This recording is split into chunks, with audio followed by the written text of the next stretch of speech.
Anyway, so what I'm going to do today, I hope, is impart at least some of the information that doesn't normally come through in this medium.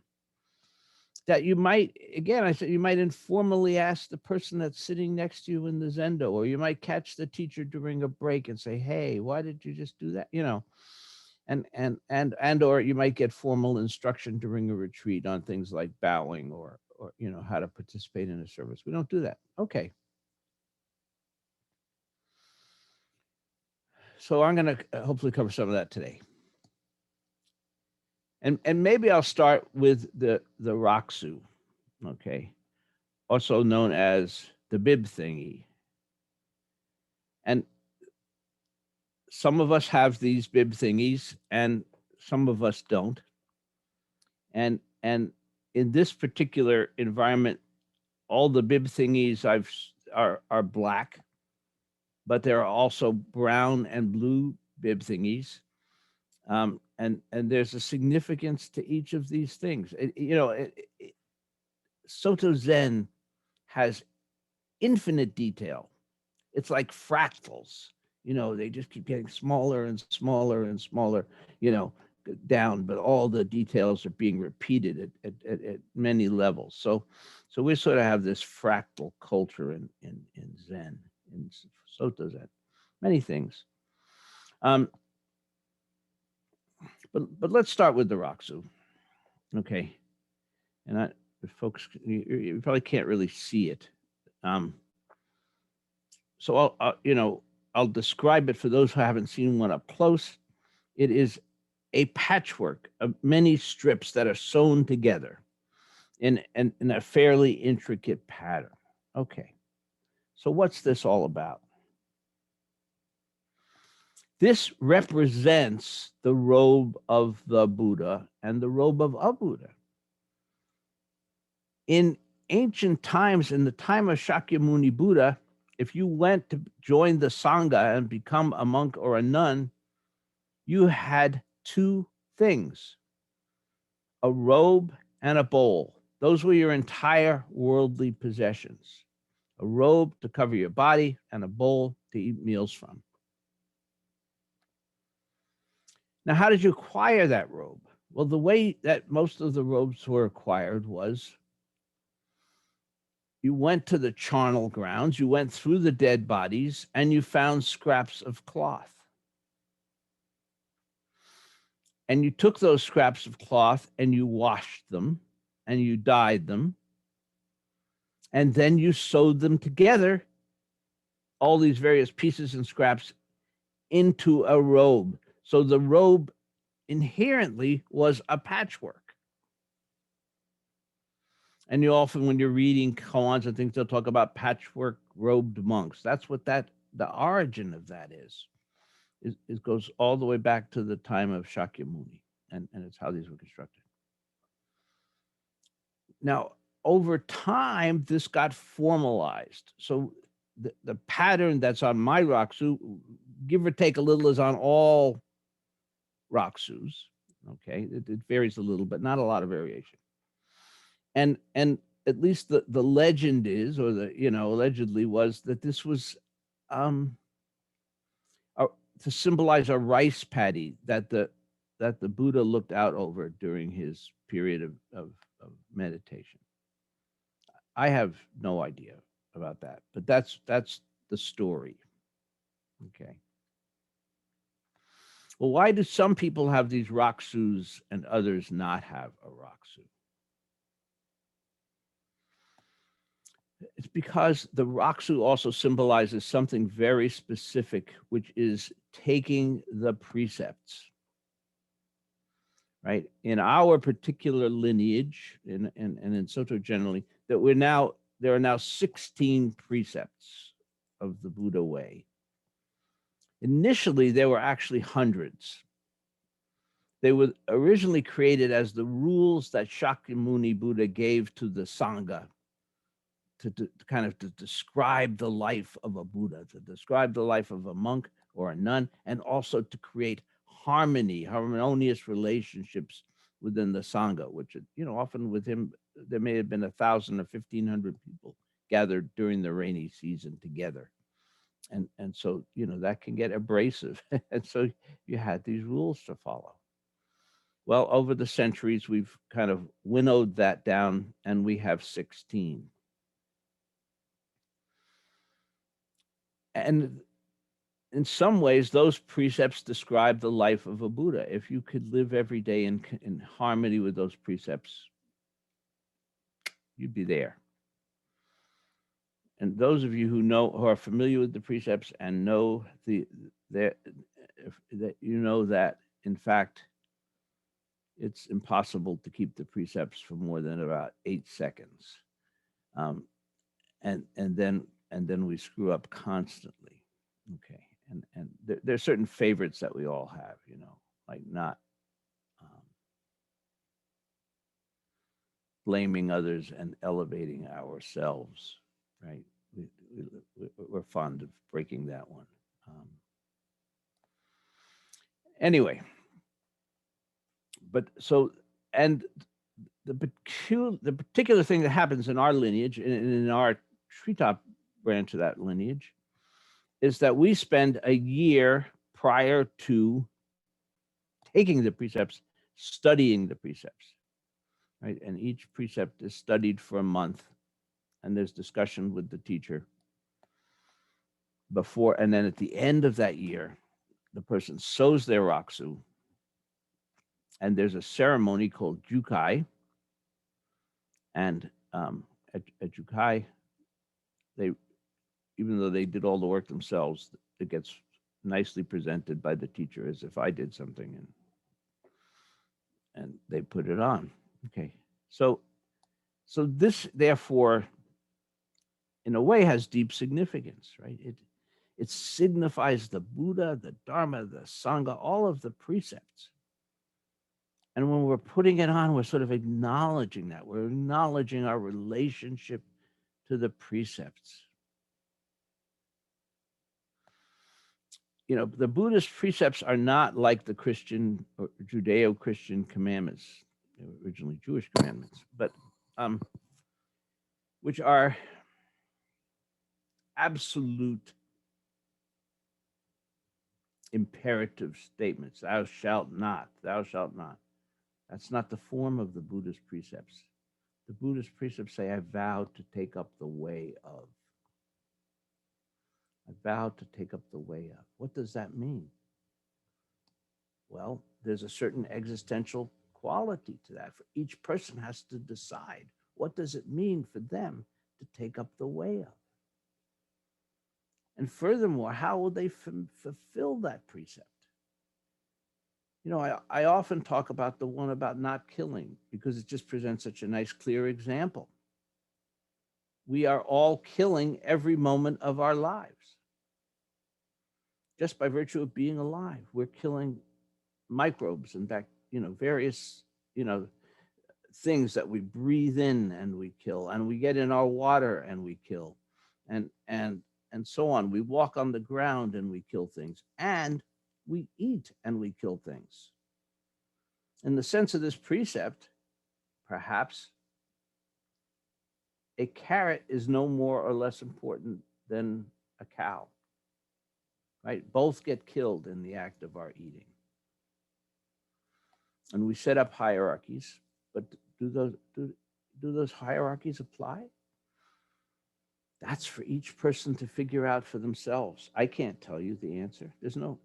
There's your answer. There's what your heart tells you. And so we deeply examine these precepts. We can't just read them. Oh, thou shalt not kill. Great, I get that.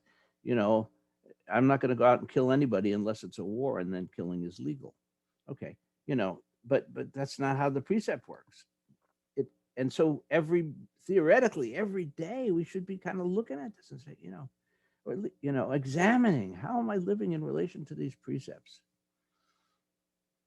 And for one person, the precept of not killing may mean they're going to be a vegetarian. And for somebody else, it may mean they're going to be a vegan.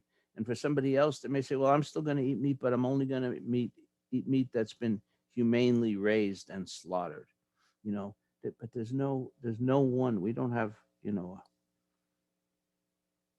every individual Zen practitioner has this existential responsibility in terms of their relationship to the precepts. So this it's a very profound thing, you know. So this Raksu, it's really a great commitment. It's a physical manifestation of a great commitment to have the precepts as a guiding element in our lives. Now, it's also simultaneously, it's an ordination. It's sort of the lay Buddhist ordination. It formalizes our relationship to Zen when you put this on. You're also saying, you know, I am ordained as a lay Buddhist.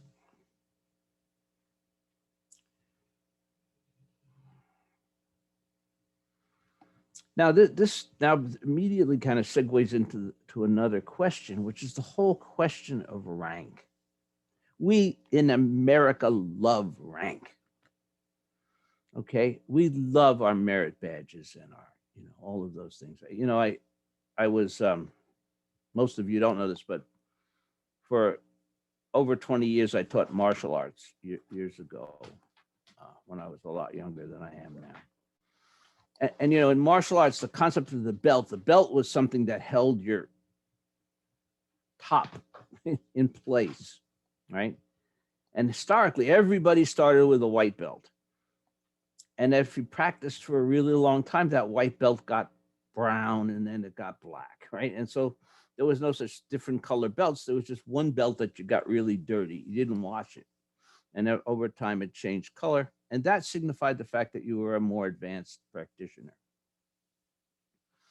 Well, then certain martial arts lineages are saying, well, no, let's make some actual colors. So we're going to have a white belt and a green belt and a brown belt and a black belt. Okay.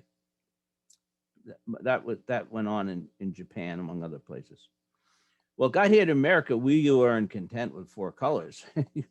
You go into many martial arts places now, they've got about 16 different colors. There's purple and green and yellow and red and brown and on and on and on. And then, like, okay, that's a little bit too simple. So let's have stripes on the belts, so we can measure all the little integers in between, which, you know, and we love that. We love rank. We love position. We love achievement, right? And the teacher loves the money because every time they test you for one of these new belts, they get an infusion of cash. So it's a very symbiotic relationship. But to some extent, we have that same tendency in Zen. Thank God, not to the extent that it exists in martial arts. Initially, if you read read the koans, you know that as I see it, there was no rank in the monasteries except by your monastic position. So if, for example, you were a tenzo, the cook in the monastery, that's a very important position. And it has spiritual significance as well as the actual art of cooking. And that was a position that had in a kind of sense, a certain status that was given to a student who was really a promising student, you know, because it's not an easy job. And then above all the students, there's the head monk, there's the head of training, right? You know, and so there were some positions, some little bit of rank related to his position in the monastery. But things were much simpler. If you read the koans, for example, you'll often see a thing, you know, the best one is that I like is Huineng, the sixth ancestor. And what his teacher did is he had a little poetry contest to decide who was going to be his successor. There wasn't a whole lot of falderal around transmission and da-da-da-da. He said that they had to write a verse. And the head monk, who was sort of the odds-on favorite, wrote actually a fairly mediocre verse, right? And Huineng, who was this little unknown guy out grinding rice in the mill, wrote a brilliant verse. And this caused big problems. For those of you that know the story, Huineng literally had to flee the monastery in the middle of the night to avoid being killed by the other monks who would be so jealous that he received the symbols of transmission, the robe and the bowl, again, back to the robe and the bowl. And so he ran away, and it was years before he could safely come back. It's an interesting story. And of course, there's a koan that many of you have encountered that deals with that, where he's being pursued by a monk Myo, who had been a general, who's a military guy, who's literally bent on killing Huineng. That's how seriously they took this thing. Anyway. But within contemporary Soto, we do have, rank is not the right word, but we have these different symbols. So for example, when you sew this first Raksu, it is black. Everybody has a black Raksu. Okay. But then when you become a senior student, you get the ever coveted brown Raksu. And should you persist to the point of ordination as a senior priest, you get a bluish Raksu.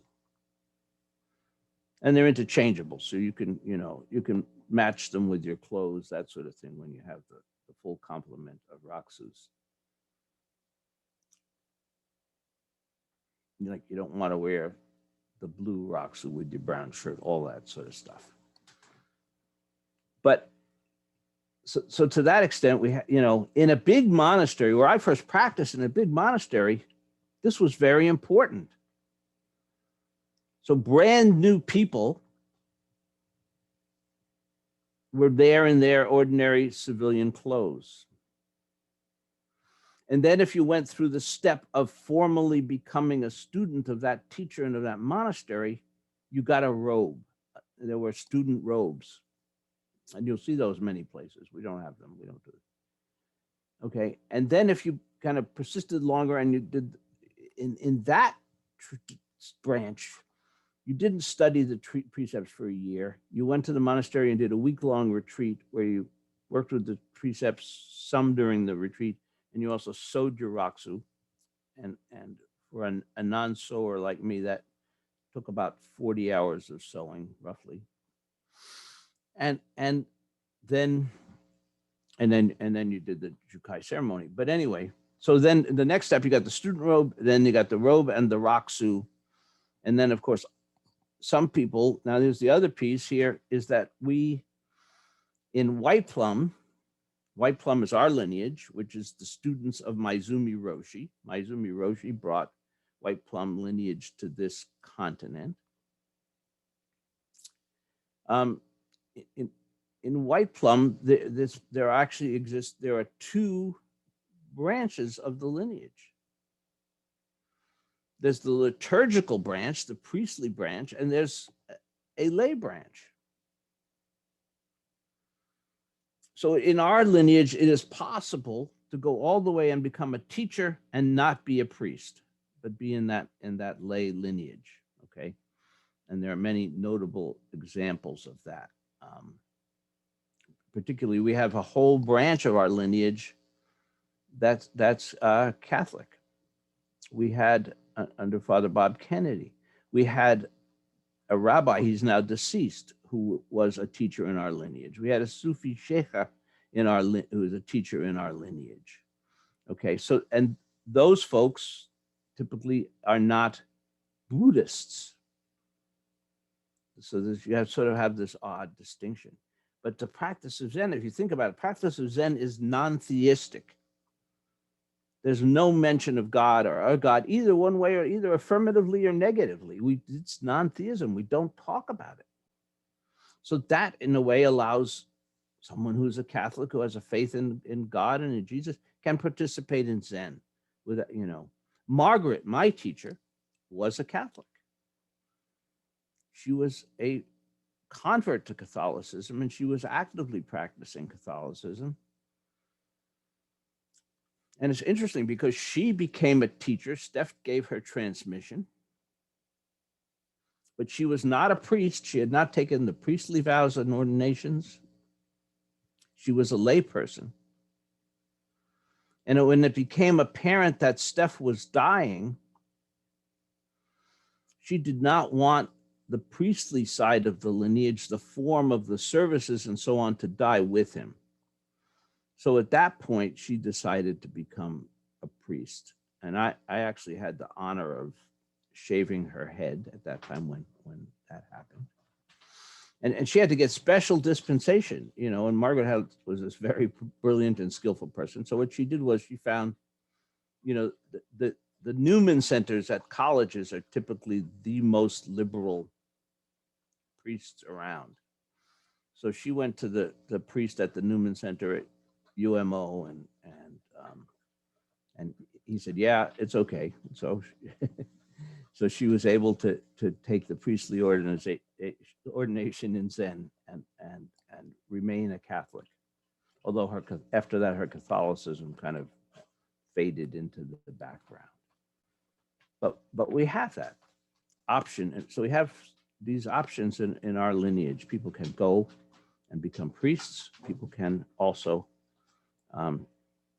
move deeper into the practice while remaining lay people. Maybe I'll pause and catch my breath and see what questions may have arisen during that.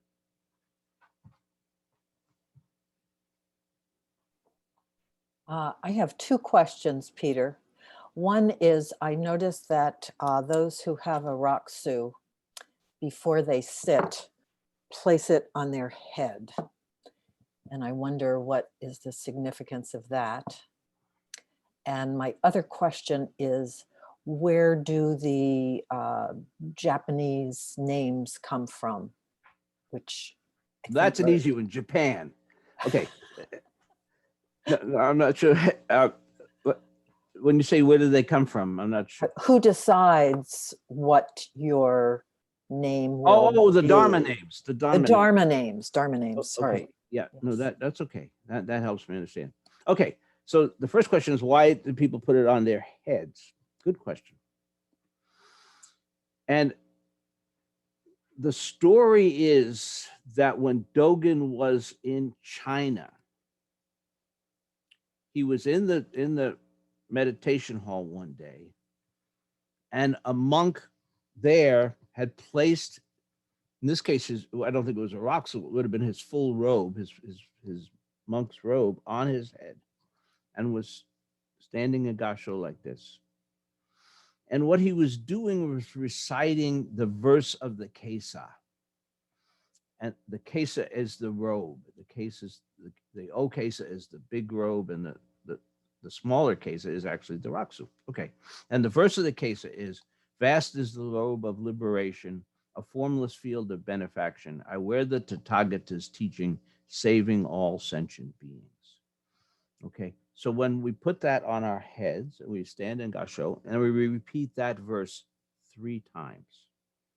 Because Dogen brought that back to Japan. He thought that was just beautiful, which it is. And he brought that, he adopted it, and then he brought it back to Japan. That's where that came from. Now, the Dharma names are created by the teacher. When someone does Jukai, the teacher, in this case me, I will look for some qualities about you that and your practice in particular that I think are outstanding. And I will give you a name that reflects my perception of you. And, you know, I haven't used the name blind ass yet, but there's a possibility always. But then you have to decide, is that a slam or is that a compliment, right? Might be a really good thing to be a blind ass. Aren't we all anyway? Okay, So anyhow, but that's how the name happens. So I look for some quality, something, and then there are lists of the Japanese terms and construct the name.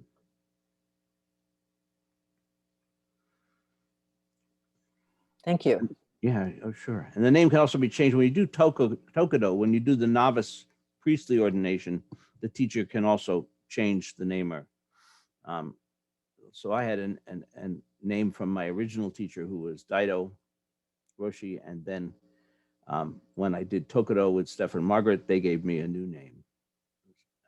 So that you can have multiple names, neither of which I use, but I have them. Peter, I recall hearing something about the material on the chest side of the Roku, the what is not visible. There's some writing on it, or it's.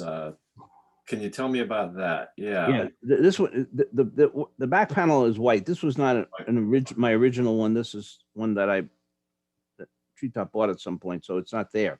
But what's on the back is the teacher writes that verse I just told you.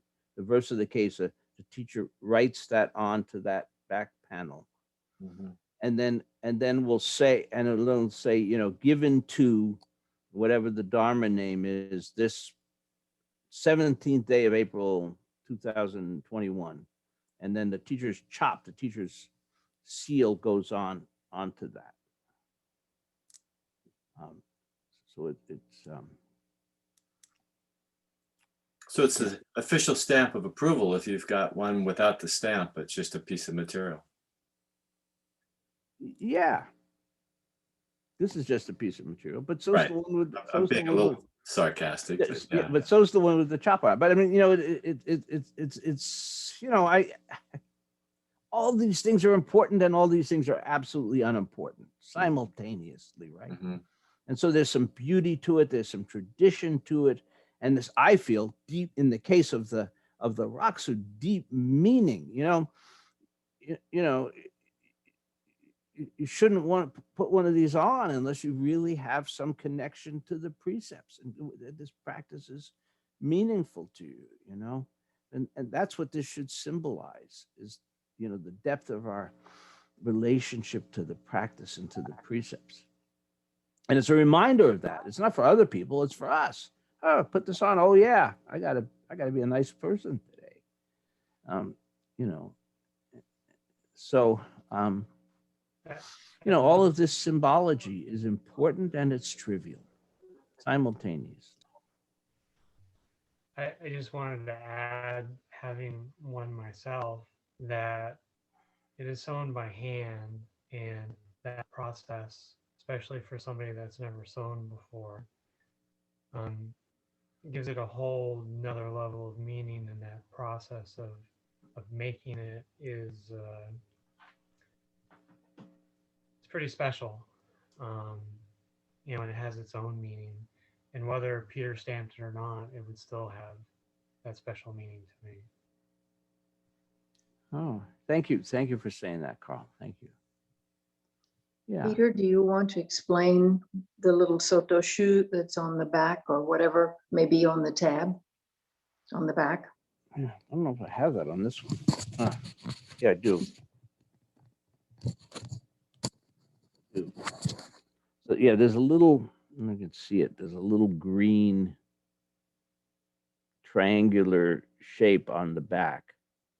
And that is the significant to the Soto lineage. And then on my original one, which I was with Daido Roshi, as I mentioned, he transformed that to make it he had what he called the mountains and rivers order, and it was you knew you were part of that order if you had this little distinctive as a suborder of the Soto lineage. So that's that is our lineage. Is Soto, what the heck does that mean? Well, that's a good question. In Zen, there are two primary lineages. There is Soto and there is Rinzai. And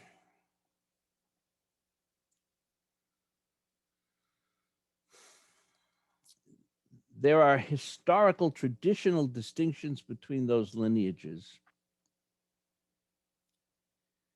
that that are really becoming less meaningful in the present day. There's a lot more homogenization than there probably was back a ways. And we're also finding out that it was never as clear. So for example, the traditional Soto practice is shikantaza, just sitting or choiceless awareness, right?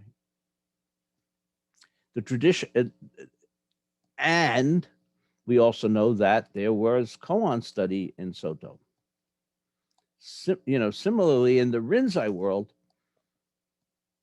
koan study was the basic form of practice. And so that was often seen as a big distinction.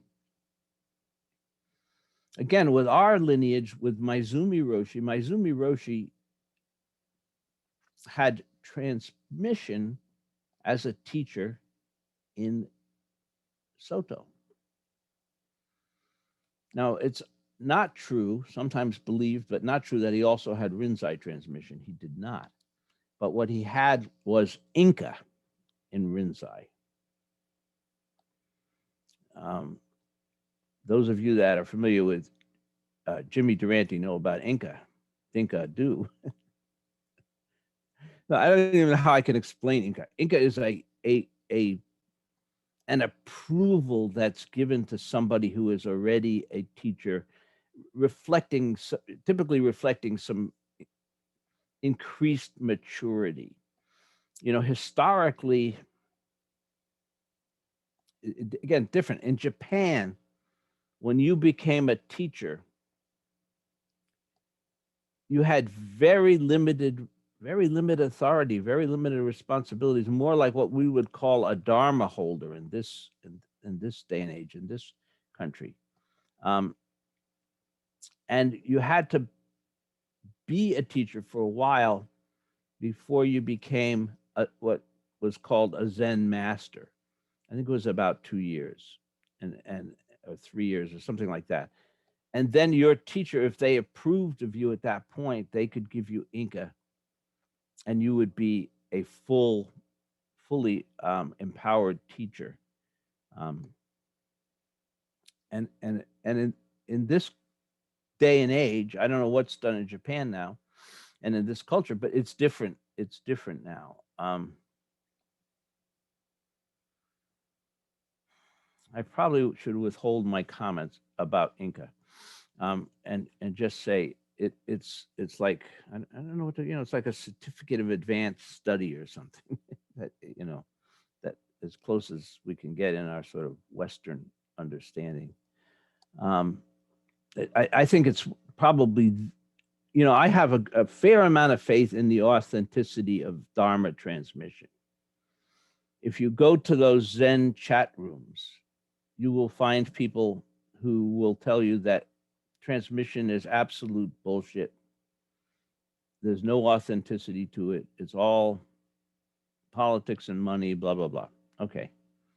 They're not totally wrong. They're just mostly wrong, and especially in Japan. I mean, transmission became corrupted in Japan.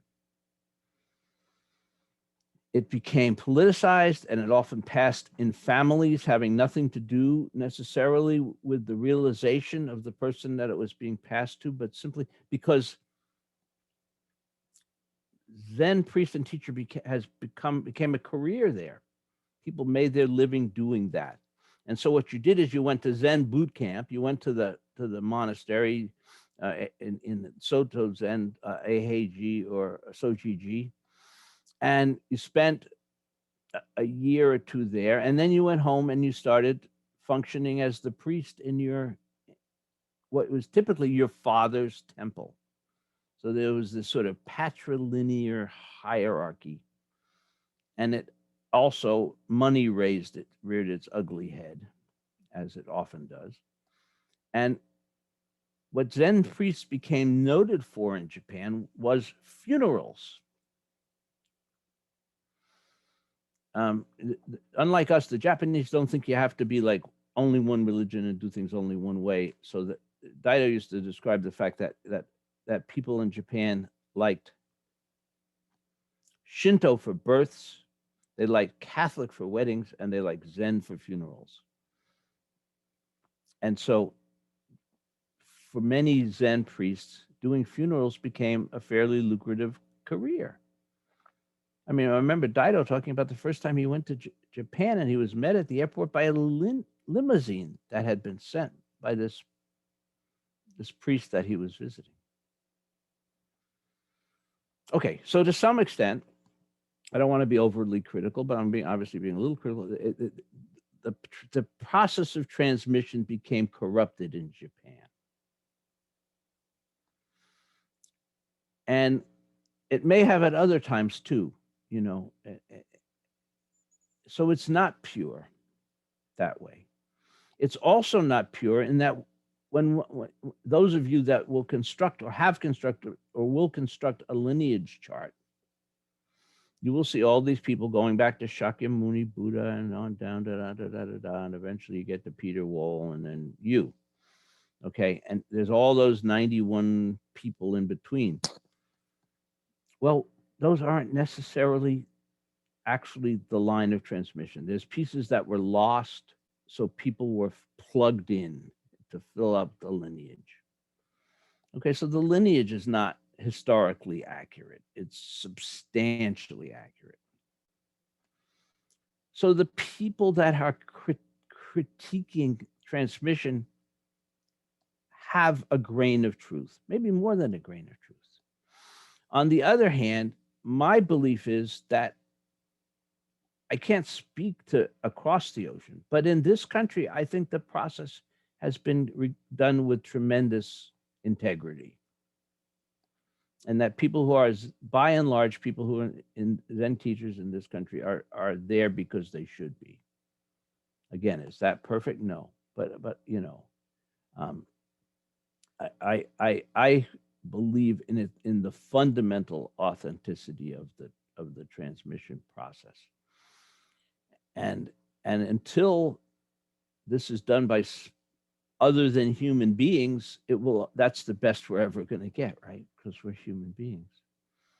Even when we're trying to have integrity, we make mistakes, you know, and they've been there. They've been ones.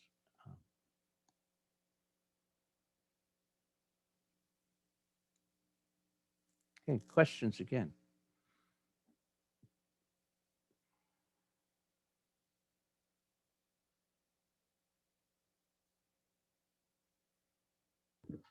Peter, where do we find out more about the 16 precepts? Okay, I think they're on the treetop websites, and you know, there's a particular version that we in our lineage use, and there are other versions. They're all substantially the same, but they change the wording. And for example, we have a group of people who are right now embarked on precept study. And you know, the question came up that often the three treasures are expressed in I vow to take refuge in the Buddha, I vow to take refuge in the Dharma, I vow to take refuge in the Sangha. We say I vow to be one with the Buddha, I vow to be one with the Dharma, I vow to be one with the Sangha. Those are the first three precepts. And those things mean substantially the same thing. But I think, again, we use the way the word refuge is used contemporarily. It is probably not the best word. You know, but that said, you know, you could sort of take, as far as I'm concerned, those are sort of equivalent, except that in our lineage we say, I vow to take up, I vow to be one.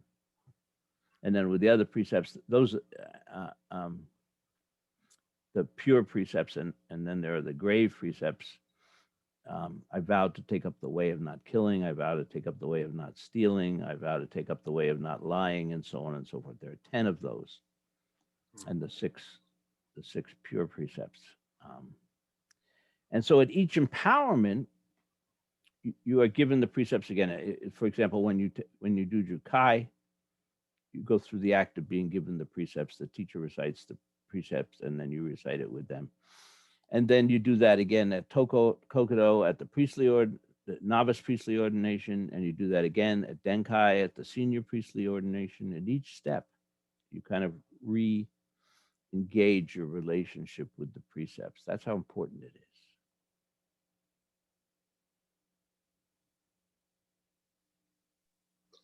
Peter, in some traditions, I've heard it said for the precepts, and this was true when I started, not only are they something one vows to try to do, they are also something that is exhibited naturally as one becomes more at one with them, if that makes sense.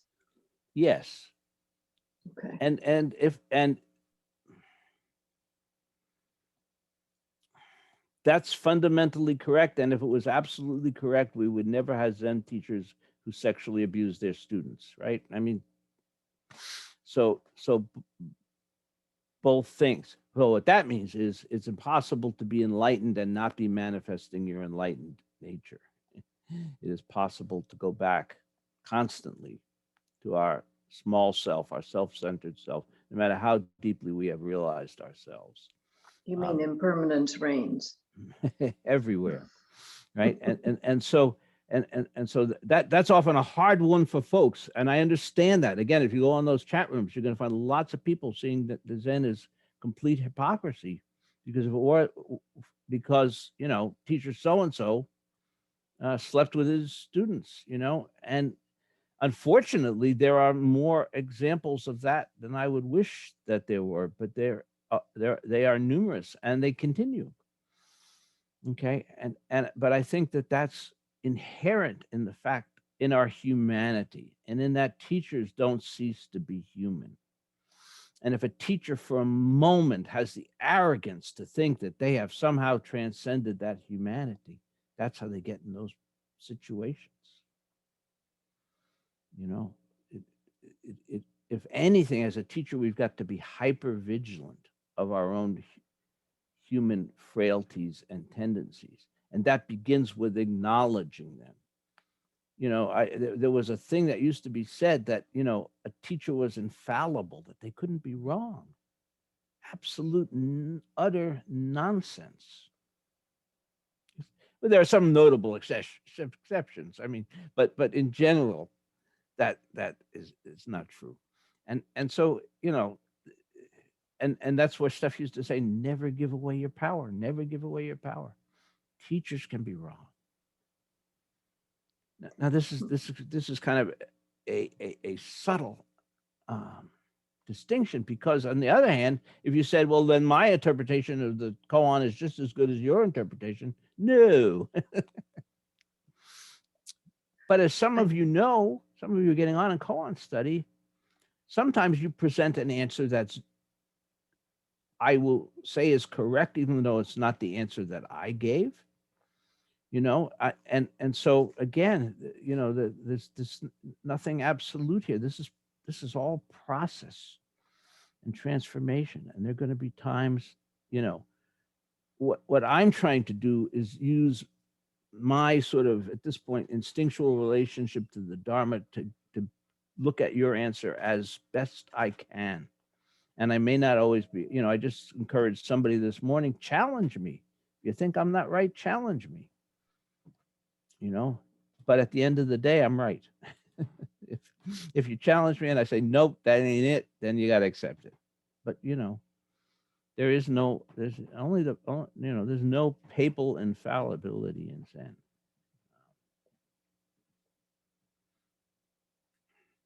One last symbol. I bought this morning. Again, you can't see it because we're not in the Zendo. Some of you might recognize this as a stick, which it is. But when it's in the hands of a Zen teacher, it's called a katsu. Okay. And when I am teaching or when I am talking, this is a very long one because I was going to cut this one down, but I just look at these things on this. These are so wonderful. I said, I can't bring myself to cut this at all. So I've got this supersized one here.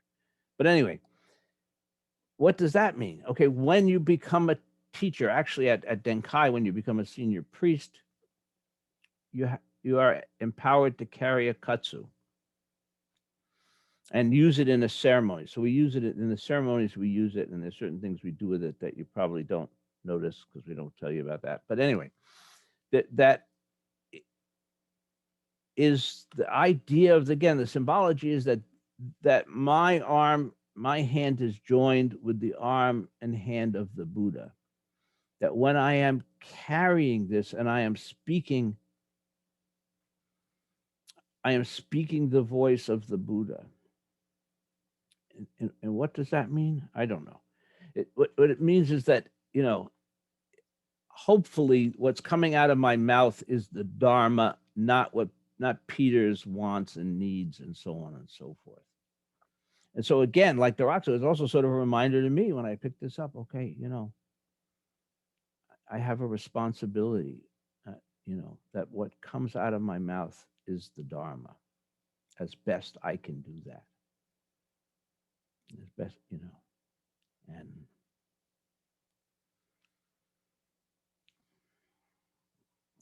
that's an enormous challenge. There's one of the koans that I love. It goes back to that story about the sixth patriarch that I mentioned earlier. And he's pursued by this monk Myo, this military guy with murderous attempt. And Myo is a big, strong guy. He's, was a general, and Hui Ning is kind of a little skinny guy who was working in the rice mill. And Myo overtakes Hui Ning. I don't know how long he chased him, but for days probably. But he catches him. And Hui Ning knows what's coming, and he's not suicidal, so he puts the robe and the bowl down on a rock. And he basically says, to Myo, here they are. You want them? You take them. He's not suicidal. And what happens? Myo can't lift them. He can't move them. As big and strong as he is, he cannot pick up that robe and that bowl.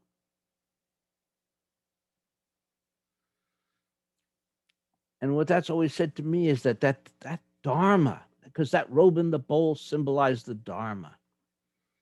And carrying the Dharma is a particular kind of weight. It's a particular kind of responsibility. And someone who hasn't trained for it, who hasn't prepared for it, who's coming as Myo was with a selfish desire. He wanted to be the number one guy. He could not lift it. But Hui Ning, whose intentions were good,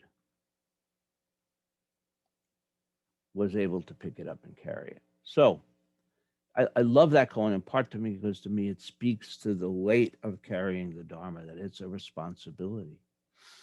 And that when I speak, hopefully I am speaking from the perspective of the Dharma, not from my narrow perspective as a human being.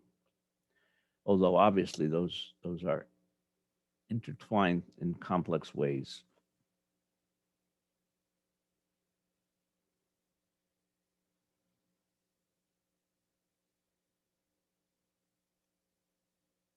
That it? You know everything you ever wanted to know about Zen and were afraid to ask? Please ask questions. Again, I think it's easier to ask questions in the Zendo than it is on the screen here. But if you have them, ask them. Zen can appear mysterious and mystical, and by and large, it is not. Everything has a reason, an explanation, and a purpose, and it's helpful if you know those. Kind of a comment. Yes, please. For Robert. Yeah. I think the kind of classic book about the precepts is The Mind of Clover from Robert Aiken. There's a number of kind of newer perspectives on the precepts, which I think are good for those of us that are a little bit younger. But the classic one is the mind of Clover. Yeah, thank you for mentioning that, Carl. I Thanks, often Carl. recommend that people read that book when they're doing the precept study. Again, the wordings are a little different and so on, but he goes. Aiken Roshi, now deceased, but was a wonderful teacher. Do people know Aiken Roshi? Some do, some don't. He became acquainted with Zen when he was a prisoner. He was interned in a Japanese prison camp, Oh, wait. and the commandant of the camp was a Buddhist. And so over the time of his internment, they began to have dialogues about Zen. And that's how he became acquainted with it during the Second World War. And he ended up becoming a teacher in Hawaii. He taught in Hawaii. And he was a wonderful, beautiful teacher. And it's a very nice book. So you don't have to study the precepts to read it, but I think it takes on more meaning in that context. Mind of Clover. Peter, oftentimes things are repeated 3 times. I was wondering the significance of 3. Well, we could start with the Buddha, the Dharma, and the Sangha. I mean, there's lots of 3s like that. But that, that's sort of the primary one is Buddha, Dharma, and Sangha. It's like, why do we bow 108, not bow 100, but why do we recite a mantra 108 times? That's the number. And I've never heard a good explanation of that. Margaret had some explanation that made it sound like it was a prime number, which I don't think it is. Or the opposite of a prime number, that everything can divide into it, which I don't think it can. Anyway, so I don't know the origin of that one. Thank you. Yeah. 108 is divisible by 3, though. It's divisible. There, we got it. So it's 6, but for that matter, but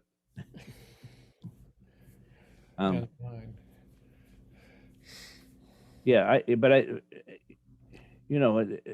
every religion has this numerological symbologies. I don't know everyone, but I think almost all that I know of certainly do, and yeah.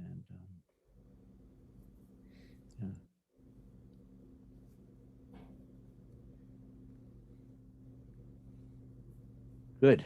Okay, we're over time. So.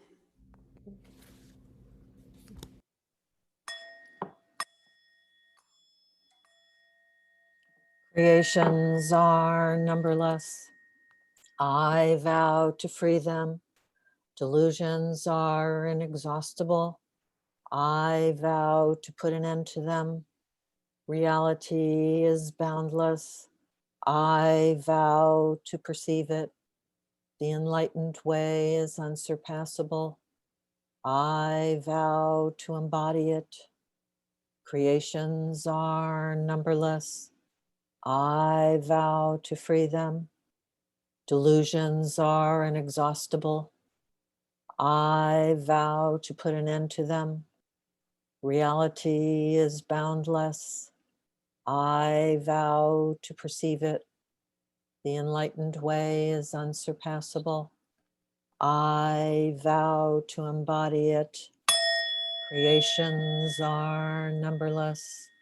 I vow to free them.